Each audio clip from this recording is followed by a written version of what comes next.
Hi friends, आज आपण सुकं खोबरं पटकन कसं किसलं जाईल ह्याची टीप पाहणार आहोत।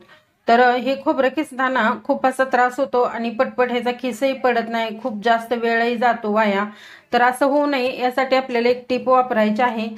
तिथं टोपामध्ये मी गरम पाणी करून घेतलेलं आहे। तर ह्या खोबऱ्याच्या वाट्या आहेत, ह्या गरम पाण्यामध्ये टाकायच्या आहेत।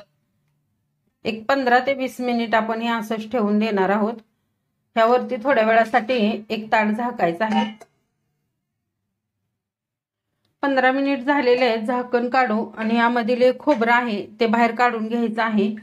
पूर्णपणे हे वाटे जे आहेत ते नितळवून सुती कपड्यानं पुसून घ्यायचे आहेत। अशा पद्धतीनं पूर्णपणे आतून कोरड्या वगैरे झाल्या पाहिजेत।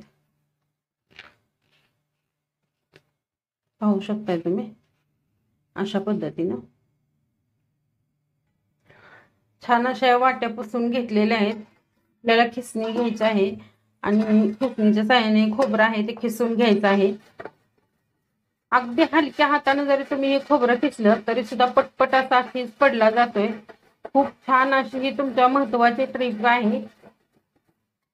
पाहू शकताय तुम्ही मस्त असं खोबऱ्याचा खिस पटपट असा पडतो। समजा मसाला बनवायचा असेल किंवा मोदक बनवायचे असतील किंवा मग दिवाळीच्या टायमिंगला सारण वगैरे बनवायचं त्यासाठीही तुम्ही जी टीप आहे ते नक्की वापरू शकता। किंवा आपल्या भाजीला सुद्धा रोजचं लागतं खोबरं, आपण कामामध्ये घाई गडबडीमध्ये तेवढासा वेळ भेटत नाही, तर असं एकदा खिसून जर ठेवलं तर तुम्ही म्हणाल तर हे तुम्ही भिजवून घेतलेलं आहे राहील का, तर असं खोबरं खिसल्यानंतर थोडंसं भाजून घ्यायचं आणि एखाद्या हवाबंद डब्यामध्ये भरून ठेवायचं। अगदी महिनाभर त्याला काही सुद्धा होत नाही। तर अशा पद्धतीने खोबरं आहे ते खिसून घेऊ आपण। 2 ते 2.5 वाट्या मी खोबरं खिसून घेतलं आहे, मला जेवढं लागेल तेवढं। तर पहा तुम्ही किती खिस असा छान पडलेला आहे आणि पटपट असं हे खोबरं आपलं खिसून तयार झालेलं आहे। तर कशी वाटली ही टीप ते नक्की कमेंट करून सांगायला विसरू नका।